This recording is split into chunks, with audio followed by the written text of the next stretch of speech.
The recent controversy of the movie, Chava, backlashes faced by Aurangzeb fanatics and the political disputes regarding Aurangzeb's tomb have reignited the subject of Chhatrapati Shivaji Maharaj. Let us examine the rich legacy left behind by the king who has been revered as nothing less than a god.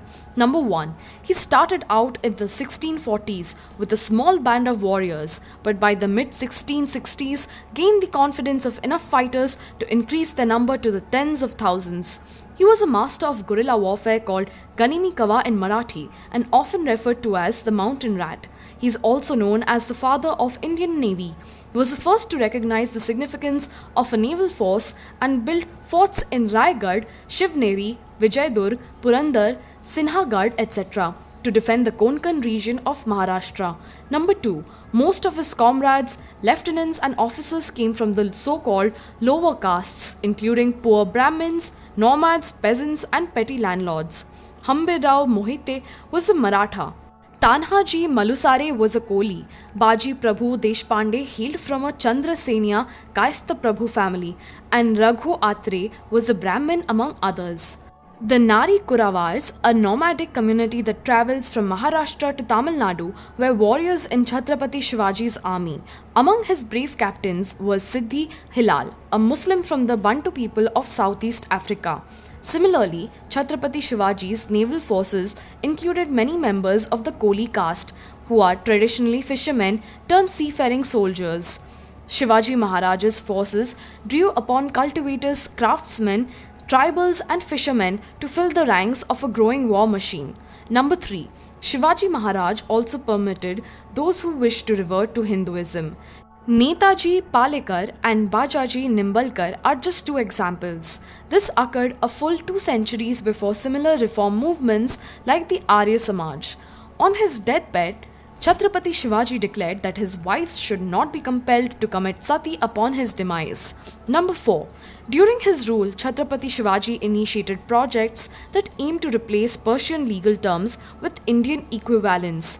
In 1677, he sponsored a Sanskrit text known as the Rajya Vyavahara Kosa, that is Lexicon of Royal Institutes, which provided Sanskrit synonyms for over 1500 Persian administrative terms. Marathi, in either the Devanagari script or Modi script, became the language of both the court and popular literature of the time. This allowed ordinary people to understand the workings of the administration without needing to learn Persian, thus helping to revive an otherwise marginalized Indian language. Number 5. While ruling the Coromandel coast, Chhatrapati Shivaji signed a charter with the Dutch banning the import and export of all slaves under his rule. Slavery had been a persistent issue under Aurangzeb. The Al-Fatawa al-Alamkiriya, published in 1672, describes the lawful right of Muslims to purchase, own, and have sexual relations with slaves. Under Chhatrapati Shivaji's rule, not only was slavery heavily punished, but taxation and other sources of state revenue were reformed to be more generous to the general populace. Number 6. Chhatrapati Shivaji abolished the Watandari system, a form of landlordism prevalent in the Deccan during his time, and instead implemented the Rayatwari system. The term Rayat referred to the cultivator of the land who gained greater control over the means of production. Number 7. Chhatrapati Shivaji could be seen as a secularist of his time.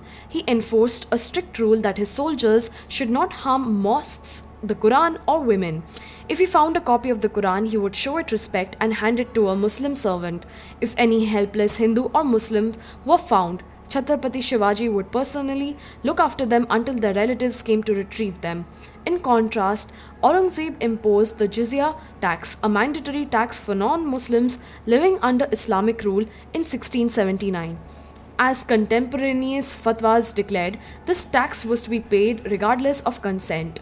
Number 8. Chhatrapati Shivaji's Hindavi Swarajya, that is self-rule of Hindu people, aimed to establish a Maratha kingdom free from Mughal rule and ultimately inspired the Indian independence movement. The term Swarajya was utilized by figures like Dadabhai Naoroji and Mahatma Gandhi to advocate for their causes. Swarajya is my birthright was a popular maxim by Bal Gangadhar Tilak. The anti-caste agitation of the Mahad Satyagraha saw protesters chanting Chhatrapati Shivaji Maharaj ki Jai. Dr. Ambedkar extensively discussed this in his book Who Are the Shudras, explaining how the device of caste Hindus almost thwarted Chhatrapati Shivaji's vision of a non caste centric society. In a statement to the Sessions Court, Bhagat Singh expressed his admiration for Chhatrapati Shivaji. The work he accomplished was not neglected after his death. The discipline and zeal of his followers managed to dismantle the numerically powerful yet hollow Mughal Empire. In less than a century after his death, the empire Chhatrapati Shivaji had established claimed much of the former Mughal territory. Chhatrapati Shivaji's ideals and visions continue to inspire Indians, especially the youth. This brings us to the end of our video. We hope you found it informative for your exam preparations. Please click on the like button, share our videos with your friends, subscribe to Exact IAS on YouTube and follow us on Instagram. Thank you for watching this. I will see you in our next